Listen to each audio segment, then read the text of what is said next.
ایک زمانے میں ایک دھوپ اور جادوئی زمین میں ایلیکس نامی ایک چھوٹا سا بیج رہتا تھا۔ ایلیکس خوابوں اور حیرت سے بھرا ایک چھوٹا گول بیج تھا۔ ایک دن ہوا کا ایک جھونکا ایلیکس کو اس کے درخت سے بہت دور لے گیا اور نرم زمین پر آہستگی سے اترا۔ تھوڑا سا خوفزدہ اور تنہا محسوس کرتے ہوئے ایلیکس نے ارد گرد دیکھا اور دوسرے بیجوں کو قریب ہی دیکھا جو مٹی میں صبر سے انتظار کر رہے تھے۔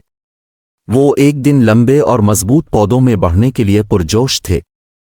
ایلیکس نے سوچا، میں بھی بڑا اور مضبوط ہونا چاہتا ہوں، لیکن میں یہ کیسے کروں؟ ایلیکس ابھی سوچ ہی رہا تھا کہ مسٹر اوک نام کا ایک پرانا اور عقلمند درخت نمودار ہوا۔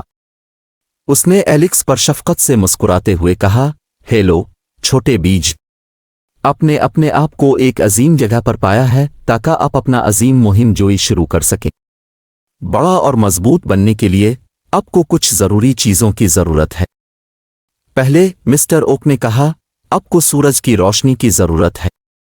سورج کی روشنی بیجوں کے لیے جادو کی طرح ہے، یہ آپ کے خوابوں کو حقیقت میں بدلنے میں مدد کرتی ہے۔ ایلیکس نے غور سے سنا اور سوچا، مجھے سورج کی روشنی حاصل کرنے کے لیے کوئی راستہ تلاش کرنا چاہیے۔ لہٰذا ہر روز ایلیکس اپنے چھوٹے چھوٹے پتوں کو سورج کی طرف پھیلاتا تھا جس سے وہ پوری گرمی اور روشنی میں بھیگ سکتا تھا۔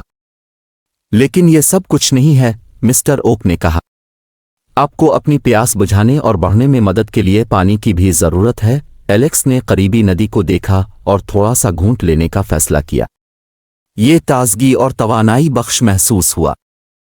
ایلیکس جانتا تھا کہ پانی اس کی نشوونما کے لیے ضروری ہے، اس لیے اس نے ہر روز کافی پینا یقینی بنایا۔ جیسے جیسے دن ہفتوں میں بدلتے گئے، ایلیکس مضبوط اور لمبا ہونے لگا۔ اس کا تنا موٹا ہو گیا اور اس کے پتے سبز ہو گئے۔ میں بڑھ رہا ہوں، ایلیکس نے خوشی سے کہا۔ لیکن پھر بیلا نام کی ایک چھوٹی تتلی ایلیکس کے پتوں پر اتری اور کہا، آپ کو محتاط رہنا ہوگا پیارے بیج، اس سفر میں آپ کو چیلنجز کا سامنا کرنا پڑے گا۔ بیلا نے وضاحت کی کہ کبھی کبھی تیز ہوائیں چلیں گی اور شدید بارش ہو سکتی ہے۔ یہ چیلنجز مشکل ہو سکتے ہیں، لیکن ایلیکس کو مزید مضبوط بنانے کے لیے یہ ضروری تھے۔ بیلا نے کہا، جب چیزیں مشکل ہو جائیں تو مایوس نہ ہوں، یاد رکھو ہر طوفان کے بعد ایک خوبصورت قوس قزح ہوتی ہے۔ ایلیکس نے ایک نیا عزم محسوس کیا۔ اس نے سمجھا کہ چیلنجوں کا سامنا کرنا اسے مزید لچکدار بنا دے گا، اور در حقیقت وقت کے ساتھ ایلیکس نے تیز ہواؤں اور تیز بارشوں کا مقابلہ کرنا سیکھ لیا، ہر تجربے کے ساتھ مضبوط اور سمجھدار ہوتا گیا۔ جیسے جیسے موسم بدلتے ہیں، ایلیکس نے دیکھا کہ کچھ جادوئی ہوتا ہے۔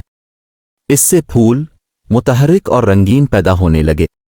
میں پھول رہا ہوں، ایلیکس نے خوشی سے کہا۔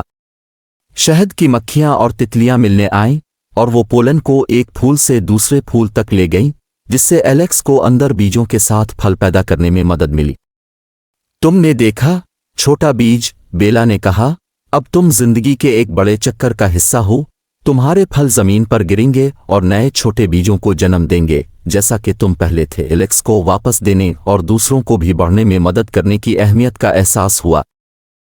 ایلیکس جتنا زیادہ سیکھا اور تجربہ کیا، اتنا ہی اس نے فطرت کے عجائبات کی تعریف کی۔ اس نے دریافت کیا کہ ہر جاندار چیز کا ایک مقصد ہوتا ہے، اور انہوں نے مل کر ایک خوبصورت ماحولیاتی نظام تشکیل دیا۔ اور اس طرح چھوٹے بیج کا شاندار مہم جوئی جاری رہی، جو ترقی، حکمت اور شکر گزاری سے بھری ہوئی تھی۔ ایلیکس کا سفر نہ صرف معلوماتی اور سبق آموز تھا، بلکہ راستے میں ملنے والے ہر فرد کے لیے بھی متاثر کن تھا۔